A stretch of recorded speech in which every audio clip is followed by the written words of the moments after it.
जैसे कि last episode में हमने देखा कि शियाओ यान और शियाओ ज्यूनर साथ में टाइम स्पेंड कर रहे थे, लेकिन तभी शियाओ ज्यूनर की क्लैन से कुछ लोग उसको लेने आ गए थे और यहाँ शियाओ ज्यूनर और शियाओ यान एक दूसरे से अलग हो गए। शियाओ यान ने कसम खा ली कि वो जल्दी से स्ट्रॉन्ग होएगा और शियाओ ज्यूनर की क्लैन में जाकर उसको वापस लेकर आएगा। अब शियाओ यान दुखी होकर वापस अपने कमरे में आता है और सरप्राइजिंगली वहाँ उसे शियाओ ज्यूनर खड़ी मिलती है। ये देखकर शियाओ यान खुश हो जाता है और वो तुरंत उसके पास जाकर उसको गले से लगा लेता है, ये कहते हुए कि तुम वापस आ गई। लेकिन तभी शियाओ ज्यूनर गायब हो जाती है और वो ये सब हेलुसिनेट ही कर रहा है। वो दुखी मन से ऐसे ही सो जाता है और फिर अगली सुबह वो टावर के अंदर जाता है जहाँ एल्डर उन टॉप 10 स्टूडेंट्स को कोर तक ले जाएंगे। वहाँ शियाओ यान लिनयान से मिलता है और फिर लिनयान शियाओ यान से मिलता है। अब फिर ल्यू क्विंग भी वहाँ आता है और शियाओ यान से कहता है कि तुम सच में काफी स्ट्रॉन्ग हो, मैंने पहले तुम्हें अंडर एस्टिमेट किया। जिस पर शियाओ यान कहता है वो शायद मेरा लक जाग गया। जिस पर ल्यू क्विंग कहता है कि युद्ध में कोई लक नहीं होता, अब मेरी तुमसे कोई दुश्मनी नहीं है, लेकिन मैं फ्यूचर में तुमसे एक बार फिर से लड़ना जरूर चाहूंगा। वहाँ फिर जियान आ जाती है और जो कहती है कि मुझे भी लड़ने की चुल मच रही है, क्या तुम मुझसे लड़ोगे? इस पर ल्यू क्विंग सोच में पड़ जाता है कि वो अब क्या कहे, लेकिन शियाओ यान उसको चुप कराता है और पूछता है कि तुम यहाँ क्या कर रही हो? जिस पर वो कहती है कि मेरी सारी पिल्स खत्म हो गई है, इसलिए तुम मेरे लिए और बनाओ। वो कहता है कि जब हार्ट फायर बॉडी ट्रेनिंग खत्म हो जाएगी तब वो पनमेन जाकर उसके लिए जरूर पिल्स रिफाइन करेगा। अब फिर टावर से एल्डर बाहर आते हैं और कहते हैं क्योंकि अब सब आ गए हैं इसलिए अब हम गैस रिफाइनिंग टावर में अंदर जाएंगे। वो लोग अंदर कोर तक जाने लगते हैं और यहाँ गेट पर इन्होंने गेट पर एक सील लगा के रखी है। शियाओ यान जब पिछली बार यहाँ आया था तब यहाँ सील नहीं थी। एल्डर अब सील को हटाकर इनको अंदर लेकर जाता है और इनको इधर उधर घुमाने से मना करता है क्योंकि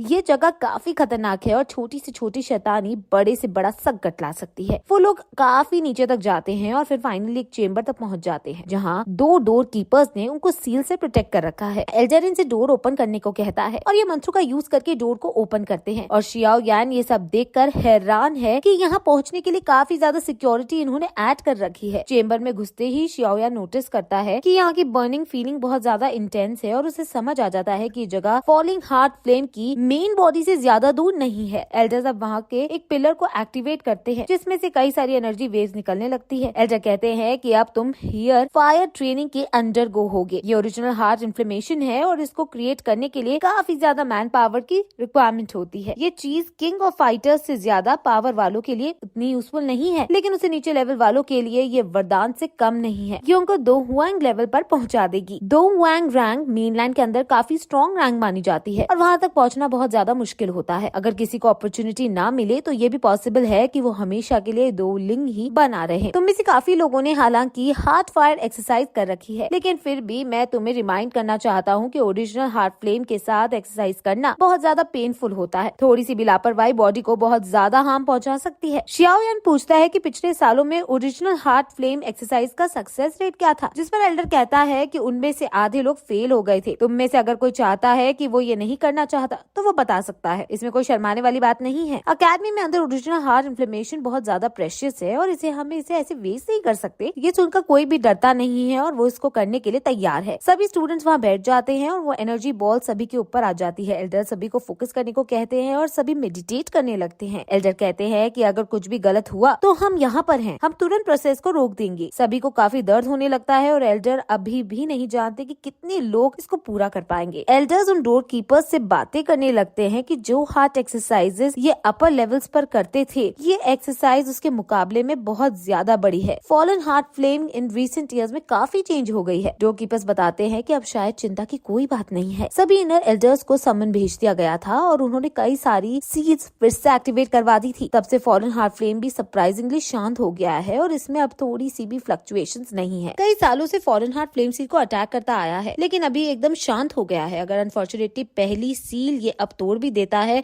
तो गैस रिफाइनिंग पावर की सरफेस पर डीन ने खुद पर्सनली आकर यहाँ सील एक्टिवेट की है, इसलिए फॉलन हार्ट फ्लेम का बाहर निकल पाना इम्पॉसिबल है। ये सब सुनने के बाद एल्डर को खुश होना चाहिए था, लेकिन अब उन्हें अब भी डर है क्योंकि इन सालों में हमारी सील की डिफेंस पावर तो बढ़ी है, लेकिन डीमन की भी पावर बढ़ी है और स्ट्रेंज फायर की पावर जो कई सालों से यहाँ है वो सबसे ज्यादा खतरनाक है। अगर इसने सील्स को तोड़ना शुरू कर दिया तो पूरी अकेडमी हमारी एक ही बारी में तबाह हो सकती है और ये हमारी अकेडमी बिल्कुल सहन नहीं कर पाएगी। इसलिए फ्लक्चुएशंस की एक्टिविटी को भांपने के लिए और लोग लगा दो और जैसी कोई मूवमेंट हो तुरंत मुझसे बताओ। मैंने आउटर कोर्ट को इस बारे में इन्फॉर्म कर दिया है, वहाँ से वो लोग यहाँ आते ही होंगे और तुम दोनों इन स्टूडेंट्स का ध्यान रखो। मैं नीचे जाकर फ्लेम को चेक करवा लेता हूँ। एल्डर अब नीचे के चेम्बर में चले जाते हैं और वहाँ वो बहुत ज्यादा प्रोटेक्टेड सील के अंदर जाकर रॉ डीमन को देखने लगते हैं और फिर यहीं पर ये पार्ट खत्म हो जाता है। इससे आगे का पार्ट आपको ANI वॉइस ओवर पर देखने को मिलेगा, तो आप वहाँ से जरूर देखें।